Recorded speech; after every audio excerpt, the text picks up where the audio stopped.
labor ng ating info.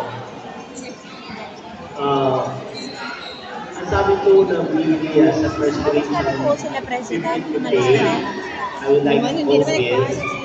Ang sabi po dito, our labor to the Lord is not in vain.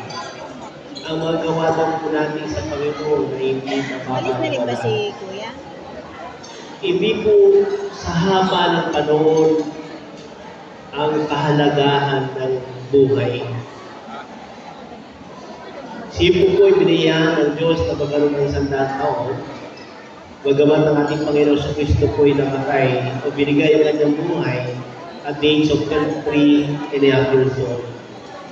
Because the Bible that hindi po ito sa haba, kundi ano po ang naging gawa nitong buhay na ito para sa Panginoon.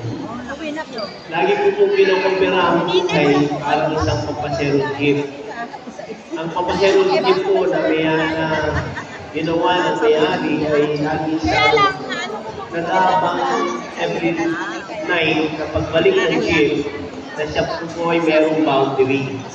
Dahil po ang may-ari ng chip ay siya naglagay ng makina, naglagay ng gulong, nagbigay ng kaha, dapat lang na yung may-ari ng chip ay pakinabang doon sa chip na kanyang ginawa. Na tawag na po natin ay boundary. Same thing with the Lord, tanda po natin na ang Diyos po nagbigay ng buhay. Ang Diyos po nagbigay ng panahon sa buhay po ni Lola, Mami, sa tingin po, at ang importante po rito, anong naging pakinabang ng Diyos na nagbigay ng buhay sa isang tao habang siya po'y nabubuhay. At ito po'y nakita namin at pagtanda po talaga ni Ito, ay pagka siya'y sumasalit sa simbahan, masaya po siya ng worship ng Lord. Sabi ko po, I quote the verse, our labor to Lord is not in vain. Tayo pong lahat ay may pananagutan sa Panginoon. Pananagutan ng buhay na binigay ng Panginoon. Kung ito'y paano po siya nagkaroon ng pakinabang. Ang Diyos po ang unang pakinabang sa buhay. Sa haba po ng ating buhay, tandaan po natin, huwag po natin sayangin na ito'y matapos na hindi nagbigay biyaya, pasasalamat at paglilingkod sa ating Panginoon Kristo. Salamat po sa Lord.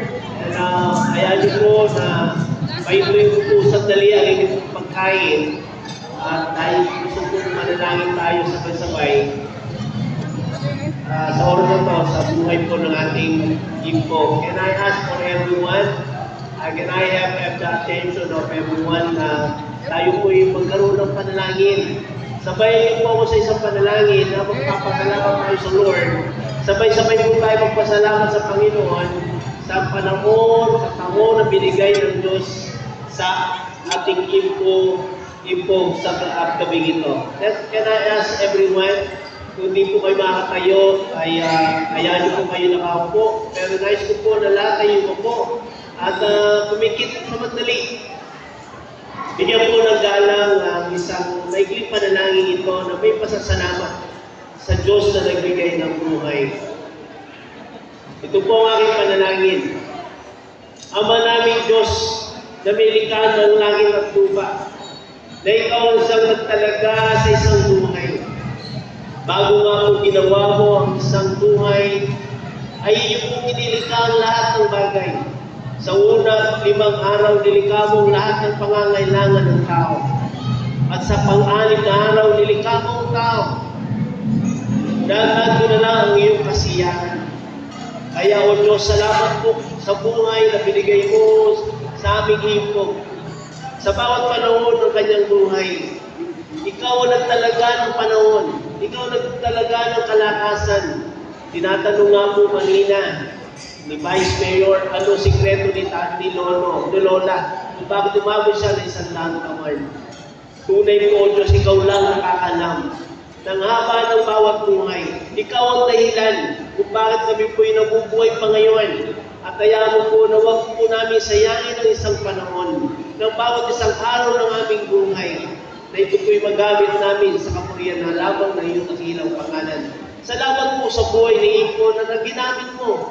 Na siya po isang naging halimbawa po sa marami. Bagamat siya po'y may edad na, nandun ang kanyang pagmamahal sa iyo. Na kanyang pagmamahal sa kanyang mga anak at kanyang mga apo. Nandun ang kanyang buhay na naging halimbawa na isang buhay na magalang, patulungin. Maraming tulong na ginawa sa maraming tao. At una sa lahat, isang buhay na tinalaga at kinilala ka bilang Diyos sa tali ng kanyang buhay.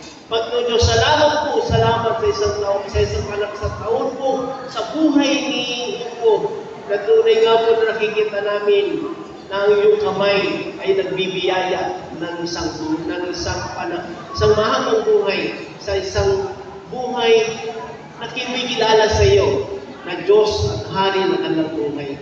Panginoon Diyos, salamat po. Ito po ang aming dalangin. Sa ngalan ni Jesus, at natin magsabi ng Amen. Amen po. Salamat po.